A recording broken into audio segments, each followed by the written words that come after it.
मजडी केला, ए जाते बायडियो गज मजडी केला। सौ बराउजी पलड़ू आई, सौ बराउजी मेरी, सौ बराउजी मेरी। चिड़ी चुंग दे चुकरू मुकरू माँ बाली सेरी, माँ बाली सेरी। गेहूं बांधे रुटे फूटे जौ बाली सेरी, जौ बाली सेरी। ढेड़े मामा घुघरी टोपी हाउ बाणजी तेरी, हाउ बाणजी तेरी। अरे जड़े शोरू हो चढ़ बदकड़ी तेरी, चढ़ बदकड़ी तेरी। आज भगवान जमदग्नि ऋषि के इस पावन स्थली गांव शाह में उनके पावन मंदिर में उपस्थित हुआ हूं। आज हमारा मकसद रूपी क्षेत्र में गाए जाने वाले उन शरानी लोकगीतों की परंपरा में उन गीतों को सहेजने के प्रयास में यहां उपस्थित हुआ हूं। ये शरानी लोकगीत अपनी एक विशिष्ट परंपरा रखते हैं।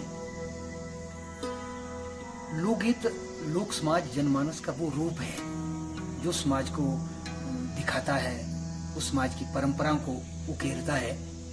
वास्तव में लोक वो चीज है जो किसी भी भौगोलिक सीमा में रहने वाला जनमानस अपने खान पान, रहन सहन, वेशभूषा, लोक विश्वास, जीवन मरण के सब मूल्यों की बात करता है।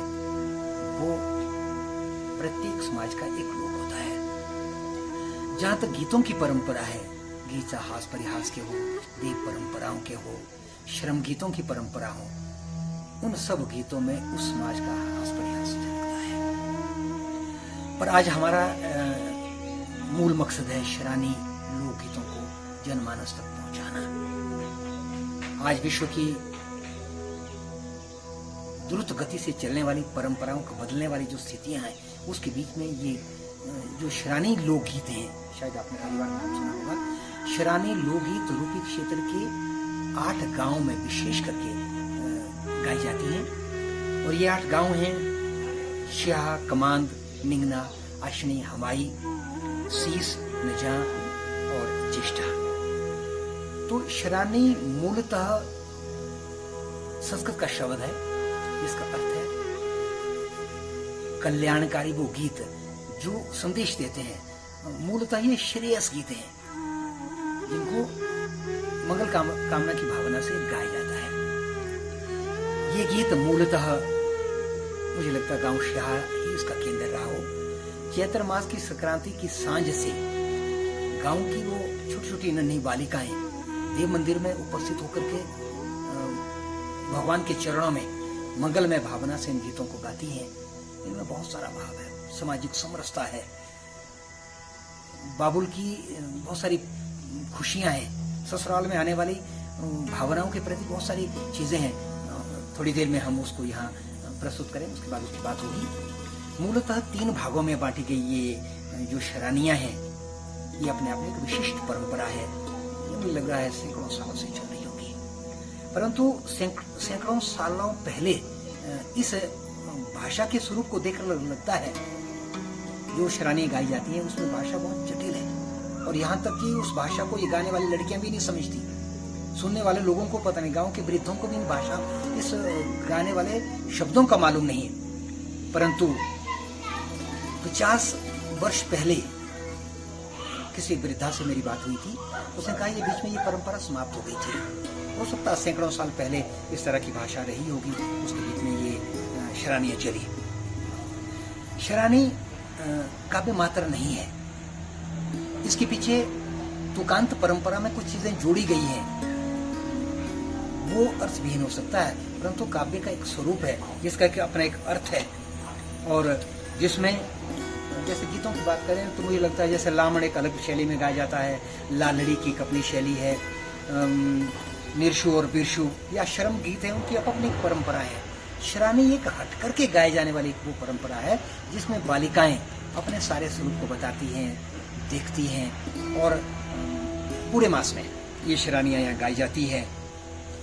और लड़कियों के बीच में यहाँ स्वरूप में भी पता लग जाएगा। चैत्र संक्रांति की सांझ से एक पक्ष में अर्थात 15 दिनों तक शरानी के वो सारे भाव गाए जाते हैं, जिसमें सामाजिक समरसता है, शिक्षाएं हैं। एक बार सुनने के बाद मैं फिर से इस पर बात करूंगा। और 15 दिनों के बाद उन गाँव के लोगों के, जो घर का मुख्य सदस्य है, उसकी पत्नी के साथ उसके मंगल भविष्य की कामना की जाती है, जिसको बार कहते हैं, लोरी गाई जाती है। पुरातन समय में जहाँ ये बालिकाएं पशु चराने जाती थी खेतों में, खलिहानों में, और चैत्र मास में पूरी संक्रांति में इस गीतों को गाने के बाद गांव के लोगों से घर घर जाकर के सूखा अनाज, चावल, दाल या सब्जी वगैरह इकट्ठे करके उन पशु चराने के खलिहानों में ही दूर जाकर के ही ये गवाले बन करके वहाँ अनाज पकाते थे और बच्चियाँ उस अनाज को खाती थी बना पका करके, जिसको गोट कहते थे। मुझे लगता है समय के अनुसार अब तो खेत खलिहान भी रहे नहीं और वो परंपराएं धीरे धीरे खत्म हो रही हैं। अब ये गांव की सारी लड़कियां विशाख मास में गांव के लोगों से घर घर जाकर के अनाज एकत्रित करती हैं और विशाख के किसी दिन पूरा का पूरा गांव एक ब्रह्मभोज के रूप में उन बालिकाओं के द्वारा पकाए गए उसका को खाते हैं। ये श्रावणी थी।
उपाय नहीं खाने, मोरे लिपि तेरे जोरे, मोरे लिपि तेरे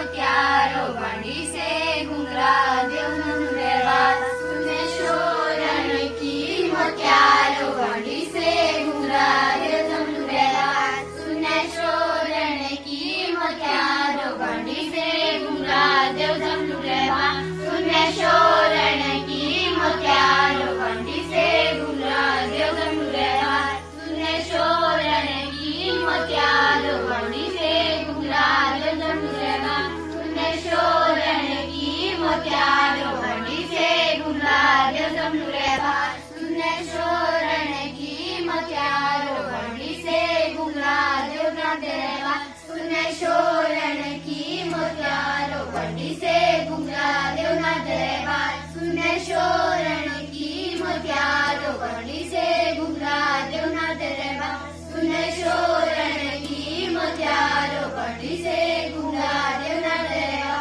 सुने शोरण की मोत्यारो बंडी से घुंघरा देव जमनु रहवा सुने शोरण की मोत्यारो बंडी से घुंघरा देव जमनु रहवा सुने शोरण की मोत्यारो बंडी से घुंघरा देव जमनु रहवा सुने शोरण की मोत्यारो बंडी से घुंघरा देव जमनु रहवा सुने शोरण की मोत्यारो बंडी से घुंघरा देव जमनु रहवा सुने शोरण की मोत्यारो बंडी से घुंघरा देव जमनु रहवा सुने शोरण की मोत्यारो बंडी से घुंघरा देव जमनु रहवा सुने शोरण की मोत्यारो बंडी से घुंघरा देव जमनु रहवा सुने कोटंगने रुपए दोली कुए गोड़िया खड़िया दुआ सुने कोटंगने रुपए दोली कुए गोड़िया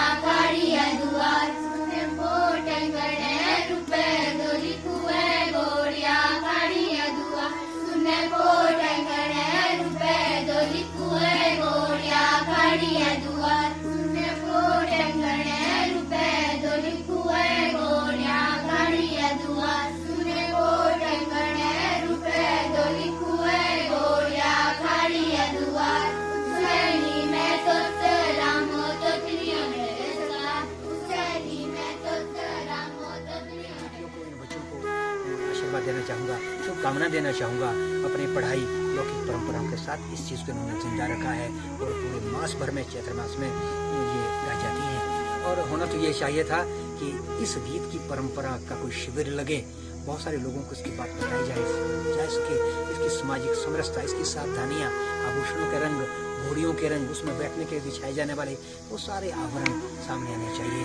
तो आज मुझे अवसर मिला, मेरे साथ राजेश ठाकुर विश्रा गाँव से ही हैं जो इस कैमरा के साथ जुड़े हुए हैं और हमने एक छोटा सा प्रयास किया है और मीडिया के अंदर आने से ये बात और महत्वपूर्ण हो जाए, शोधार्थी आगे आए, लोक समाज के लोग उसमें इसके बारे में चिंतन करें ताकि ये परंपरा हमारा जीवंत रहे।